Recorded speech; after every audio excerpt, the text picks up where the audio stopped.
If you've been told that your sleep apnea is only mild, so you don't need to treat it, but you're still waking up exhausted, battling headaches, and struggling with your mood, I'm so sorry. You've been given the wrong message.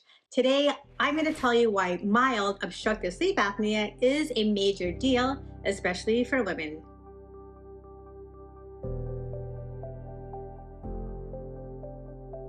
Hi, I'm Dr. Cacho, an integrative sleep medicine physician and women's sleep expert with over a decade of experience in helping women just like you overcome exhaustion through better sleep.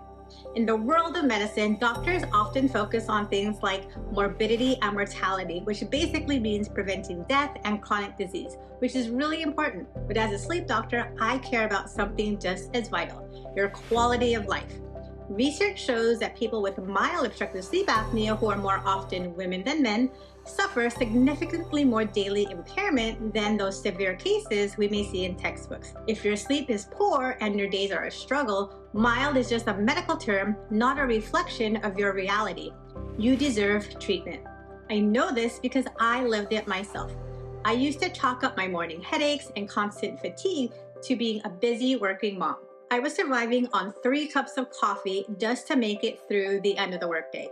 Now, as someone who actually did a fellowship in sleep medicine, I didn't even see this in myself. So what did I do? I went to talk to my primary care physician for some blood work, thinking it's probably just my thyroid or maybe I was anemic. Guess what? My lab's completely normal, and it wasn't until my husband was going to the couch saying my snoring was so loud that I gave myself a home sleep apnea test. And lo and behold, I did have mild obstructive sleep apnea, and that's when everything clicked. I started treatment with the automatic CPAP machine, and my life honestly did change. It took about a week or two to get used to, but it does work. My battery felt like it lasted all day, and I went from those 3 cups of coffee down to 1.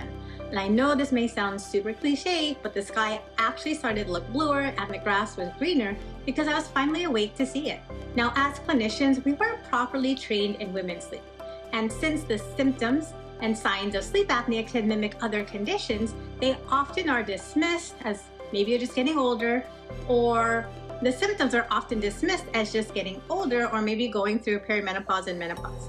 If you are not in an immediate risk of having a heart attack, or if you have a normal body mass index, or maybe if you're under a certain age, some doctors may just brush you off.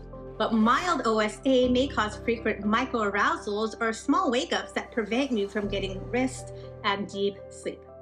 This can lead to that wired but tired feeling, morning brain fog, and irritability. Now, just because it isn't life-threatening today, it doesn't mean it's life-ruining right now. Treating mild OSA isn't about living to 100, it's about actually enjoying and thriving at the age you are today. Now, I encourage all my patients with a mild sleep apnea to at least attempt CPAP therapy. It truly has the power to transform your day as it did mine. Now, don't wait for your condition to become severe before you decide it's worth the effort. You're not just a tired mom or getting older. You might just be the person who needs to breathe better at night. Now, if this story sounds like you, please don't settle for mild symptoms. Talk to your doctor who listens to the quality of your life, not just to your test scores. Now, if you want to learn more in the community setting, please join the Sleephoria Sisterhood. Link is down below.